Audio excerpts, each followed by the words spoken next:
This is modal verb would. Would is used to denote past of will. Will past of will. Will এর past form হিসাবে ব্যবহার হয়। Would রিকোয়েস্টের জন্য use হয়, would কন্ডিশনে use হয়, would এক্সপ্রেস উইশ মনের ইচ্ছা প্রকাশ করার জন্য ইউজ হয়। তাহলে এখানে প্রত্যেকটার ওপরে একটা করে এক্সাম্পল দেওয়া আছে। যেমন past of will, shall will আমরা যে বলি, সেই শ্যাল উইল উইলের পাস্ট ফর্ম হিসাবে কীভাবে ব্যবহার হয় এক নম্বর এক্সাম্পলে দেখো।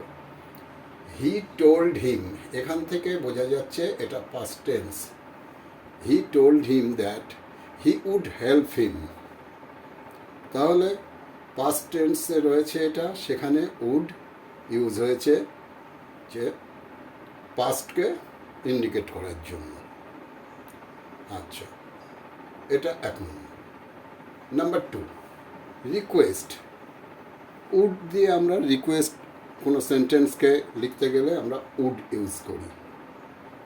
তো সেই জন্য এখানে যে এক্সাম্পলটা দেওয়া আছে সেটা পড়ো।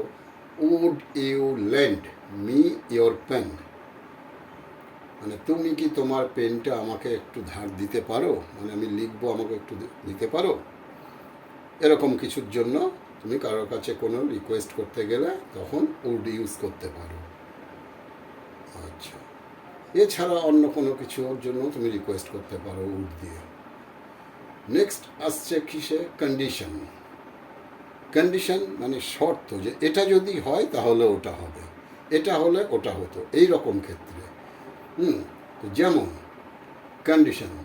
কন্ডিশন কি আছে, হি উড পাস, ও পরীক্ষায় পাস করে যেত বা যে কোনো কিছুতে পাস আউট হয়ে যেত। ইফ হি ওয়ার্কড হার্ড, যদি অনেক লেবার দিত, তাহলে কন্ডিশন এটা হলে ওটা হতো, যদি লেবার দিত তাহলে সে পাস করে যেত। এরপরে আসছে এক্সপ্রেস উইশ। এটা মোরাললেস সবাই খুব বেশি ব্যবহার করে। যেমন এডিটোরিয়াল লেটারের সময় আমরা লিখি I would like to express my wish, এরকম, মানে আমি আমার একটা ইচ্ছা আমি এক্সপ্রেস করতে চাই। তো সেরকম যে কোনো রকমের উইশ যদি এক্সপ্রেস করতে চাও তখন আমরা উড ইউজ করি। এখানে তাই আছে আই উড লাইক, মানে আমি চাই, টু বাই আ কার, আমার একটা গাড়ি কেনার ইচ্ছা আছে বা আমি একটা গাড়ি কিনতে চাই, তাহলে এটা আমার একটা উইশ। তাই যখন উইশ হিসাবে কোনো উইশ টাইপের কোনো সেন্টেন্স আমরা লিখব তখন আমরা উড ইউজ করতে পারি। তাহলে এই যে মোডাল ভার্ব যে উডের এই চারটে ক্ষেত্রে ব্যবহার হয়, আর তার জন্য একটা করে এক্সাম্পল দেওয়া আছে। এবার এই এক্সাম্পলের মতো অনেক সেন্টেন্স তোমরা করতে পারবে। ব্যাস এই পর্যন্তই।